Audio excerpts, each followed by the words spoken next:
Sa videong ito, ituturo ko sa inyo ang dalawang paraan kung paano i-activate ang inyong BDO credit card.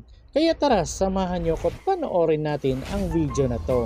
Pero bago yan, sa mga hindi pa nakasubscribe sa akin, kayo na ang bahala. So ayun na nga guys, pinadalhan ako ng BDO ng credit card kahit hindi naman ako nag-apply ng credit card sa kanila.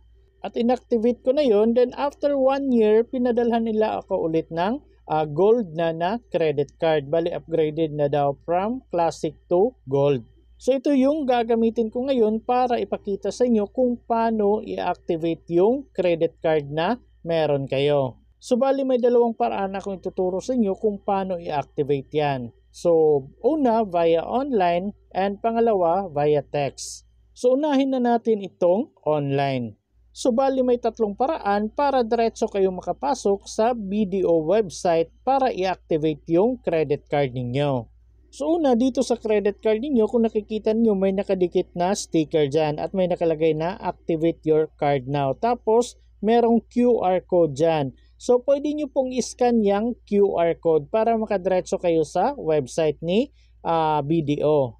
So para ma-scan yan, pwede kayong mag-download sa inyong Google Play Store ng mga QR code scanner or mga barcode scanner. So marami po dyan sa Google Play Store. So pwede kayong maghanap dyan para makapag-download kayo at ma-scan ninyo.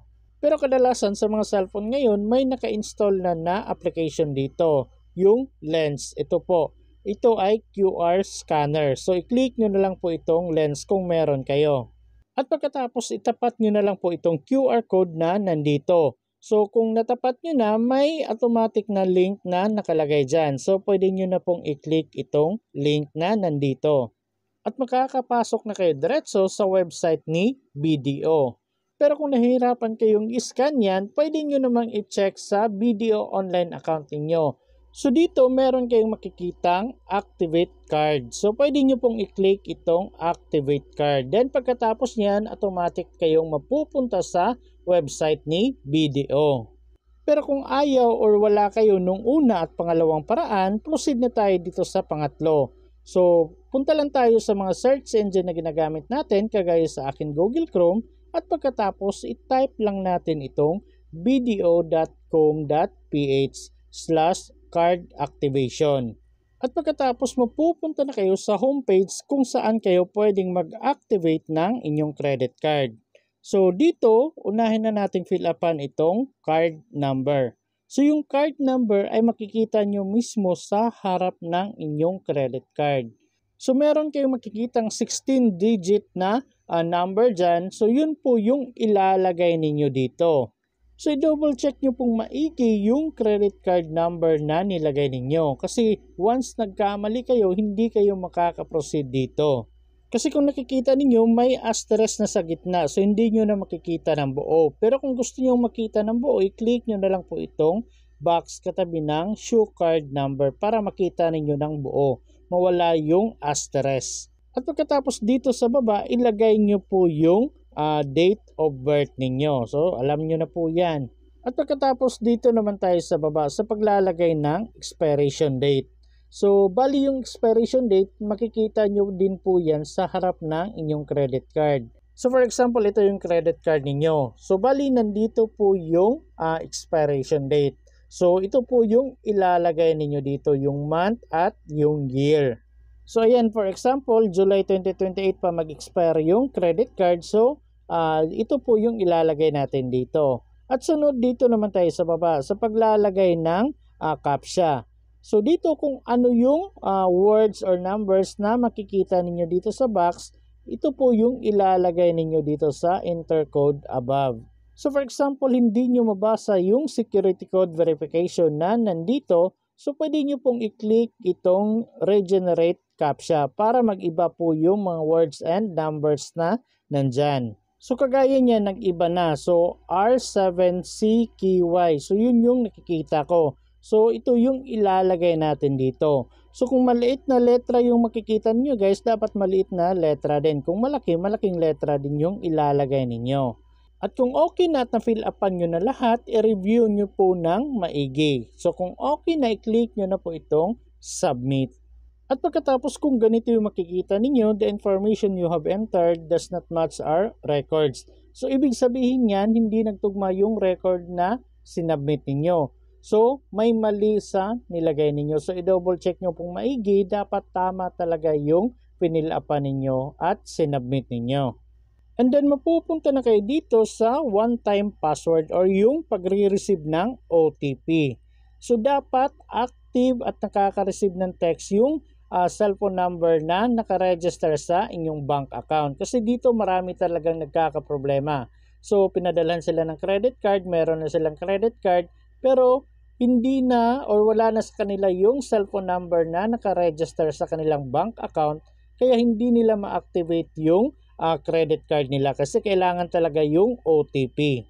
So kung wala kayong na-receive na OTP or kung nawala na yung cellphone number ninyo, pwede kayong tumawag dito sa customer contact center nila. So merong number dyan, so tawagan nyo na lang po. So bali ganito po yung text na marireceive ninyo at nandito po yung OTP. So itong OTP na nandito, ito po yung ilalagay natin dito. At kung okay na, i-click nyo na po itong submit. At pagkatapos meron kayong makikitang ganito, your BDO credit card is now active. So, activated na yung credit card niyo. So, merong nagko-comment sa mga videos ko kung diretso swipe na ba daw yung credit card. So, ang sagot dyan is yes. So, kung activated na yung credit card niyo, so kung meron kayong bibilhin at gagamitin niyo yung credit card, automatic isa-swipe na lang po yan. At ngayon, ituturo ko na sa inyo yung pangalawang paraan kung paano i-activate yung credit card niyo, yung via text. So for example, gusto nyo nang i-activate yung credit card niyo pero wala kayong internet connection or walang data, ganyan. So pwede nyo pong gamitin yung pag-text kay BDO.